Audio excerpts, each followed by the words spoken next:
Hey guys, welcome to my YouTube channel. आज हम बात करेंगे ईपीएफओ एसएससी के बारे में, जिसको कौन कंडक्ट करवा रहा है, एनटीए। फर्स्ट टाइम में ये। अब इसमें क्या क्या आ रहा है पहले हम ये देख लेते हैं। मैथ्स रीजनिंग जीके के 30 क्वेश्चंस आ रहे हैं और इंग्लिश के 50 क्वेश्चंस आ रहे हैं। कंप्यूटर के 10। हाईएस्ट वेटेज इंग्लिश का है इसमें। तो ओवरऑल 150 क्वेश्चन हो गए। 1 क्वेश्चन 4 मार्क्स का है और इसमें जो नेगेटिव मार्किंग है 1/4 है। तो 600 मार्क्स टोटल पेपर। और टाइमिंग इसमें 2 आवर्स 30 मिनट है। और ऑनलाइन एग्ज़ाम है, जो सबको पता है, नॉट न्यू। अब हम इसमें पहले ये देखते हैं कि एग्ज़ाम डेट का क्या आइडिया है इसमें। तो देखो, एग्ज़ाम डेट का ऐसा है इसमें कि एनटीए ने अभी 26 और 27 अप्रैल को जवाहरलाल नेहरू यूनिवर्सिटी के बहुत सारे पोस्ट के एग्ज़ाम कंडक्ट करवाए हैं उसने। तो उसमें उसने क्या किया था, कुछ ही मैक्स टू मैक्स 15 डेज़ पहले उसने डेट बता दी थी। बिल्कुल डायरेक्ट डेट ही बता दी थी। और 2-4 दिन पहले सीटी पता लगी थी। और एडमिट कार्ड तो आई थिंक 3 दिन पहले पता लगे थे। तो बिल्कुल अपने टाइमली एग्ज़ाम करवा रही है ये। तो जून में इसका एग्ज़ाम हो जाएगा ईपीएफओ, ऐसा एक आइडिया है। फिर बट ऐसे मत सोचो कि एग्ज़ाम कब होगा कब नहीं होगा। आप तो मान के चलो कि एग्ज़ाम जून में ही है। बस हमारे पास ओनली 15 डेज़ है, ऐसा मान के चलो।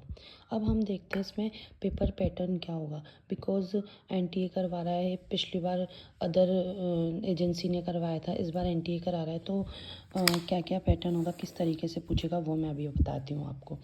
मेरा भी एग्ज़ाम था, मेरा 26 अप्रैल को था जेएनयू का, जिसको भी एनटीए ने ही करवाया था। तो उसमें भी यही सब टॉपिक आए थे, यही सब था। सब्जेक्ट मैथ्स रीजनिंग वगैरह, उसमें इंग्लिश और हिंदी में चॉइस थी। ओके। तो अब हम देखते हैं कि उसमें पेपर पैटर्न किस तरीके का था, मैं बताऊँ आपको। मैथ्स की बात करते हैं अगर हम, तो मैथ्स में उसमें थ्योरी बेस्ड क्वेश्चन थे।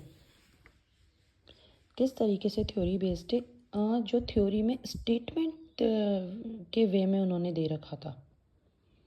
मैं बताती हूँ। जैसे वो परिमेय अपरिमेय संख्याएं होती है ना,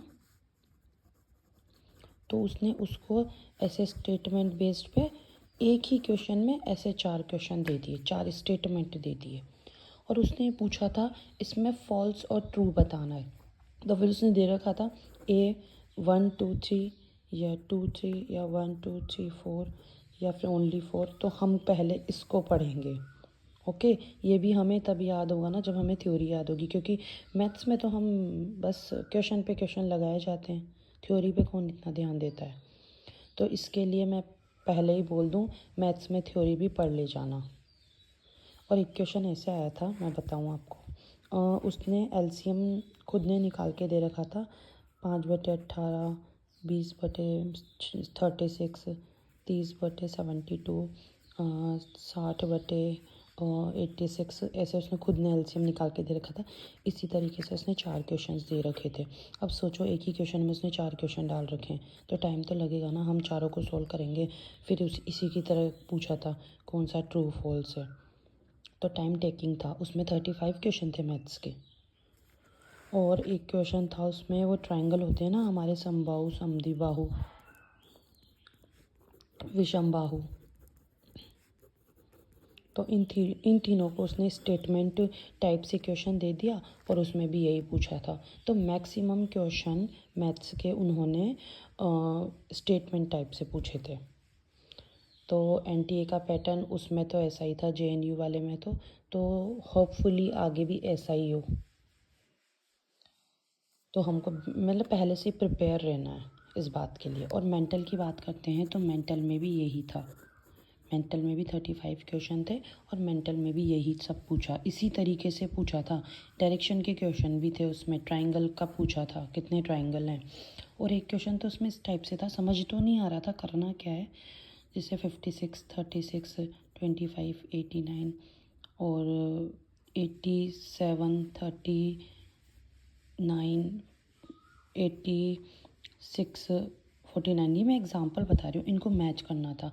अब हमें इसमें कुछ ना कुछ तो लॉजिक ज़रूर लग रहा होगा। हमें अब वहाँ पे अपना माइंड बिल्कुल इस तरीके से रखना है कि हम अगर इसको सॉल्व हो रहा है तो ठीक है, नहीं हो रहा है तो आगे बढ़ जाओ। बिकॉज़ एक क्वेश्चन को में हम इतना दिमाग लगाएंगे तो पूरा टाइम भी तो चल जाएगा ना। तो मैंने ये क्वेश्चन स्किप कर दिया था, मैंने नहीं किया था इस टाइप का क्वेश्चन। और वही डायरेक्शन के क्वेश्चन थे उसमें। कुछ क्वेश्चन इजी भी थे, ऐसी बात नहीं है, बट कहते हैं ना एग्ज़ाम लेवल पूछते हैं ना सब, एग्ज़ाम लेवल कैसा था, तो मैं कहती हूँ exam level easy to moderate था। ओके, अब हम इसमें बात करते हैं जीके की। तो जीके का तो इन्होंने यूपीएससी टाइप से पूछा था, स्टेटमेंट टाइप क्वेश्चन थे जीके के, डायरेक्ट नहीं पूछा था। मैक्सिमम क्वेश्चन स्टेटमेंट टाइप ही पूछे थे इन्होंने। कंप्यूटर, तो कंप्यूटर में भी यही हाल था, इसमें भी इन्होंने स्टेटमेंट टाइप ही पूछा था। इंग्लिश और हिंदी ये ज़रूर सही थी, इसमें हिंदी नहीं है उसमें हिंदी थी, वो बिल्कुल सही थी। उसमें नो डाउट, उसमें आप आराम से एसएससी पैटर्न कर लेना तो मतलब पेपर कर ले जाओगे आप। तो मेरा यही कहना है कि आपको जब पेपर पैटर्न का एक बार आइडिया लग चुका है, और वैसे देखो सब कह तो रहे हैं कि आंसर की आज देगा ये जेएनयू वाला, तो अगर ये आंसर की दे देगा तो मैं बिल्कुल आपको पेपर को शेयर करूँगी, जिससे आपको भी आइडिया हो जाएगा एक बार। और वैसे अगर आपको लगता है कि हम कहाँ पे देखें एक एनालिसिस, तो आप यूट्यूब पे जाना और वहाँ पे सर्च करना जेएनयू के अभी जस्ट एग्ज़ाम कंडक्ट करवाएं, तो उसमें आपको पता लग जाएगा कि किस तरीके के क्वेश्चन था, क्या लेवल था।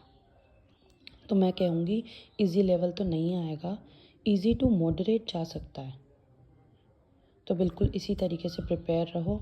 और टॉपिक तो मतलब एसएससी लेवल को तो पकड़ ही लो, एसएससी लेवल को पकड़ लोगे ना तो ही ये पेपर कर पाओगे। अगर आप इसमें बैंकिंग लेवल पकड़ते हो ना, नहीं कर पाओगे यार। और ये जो टाइमिंग दिख रही है ना, ये दिखने में ही है कि बहुत है, आराम से कर लेंगे हम 2.5 घंटे, पता भी नहीं लगेगा। 150 क्वेश्चंस हैं, देख लेना। वो स्टेटमेंट टाइप होते हैं ना, उनको हम पढ़ते हैं ना, जिसमें हमको टाइम लग जाता है। सो मिलते हैं नेक्स्ट वीडियो में। टिल देन बी प्रिपेयर, खुश रहिए, मुस्कुराते रहिए, बाय बाय।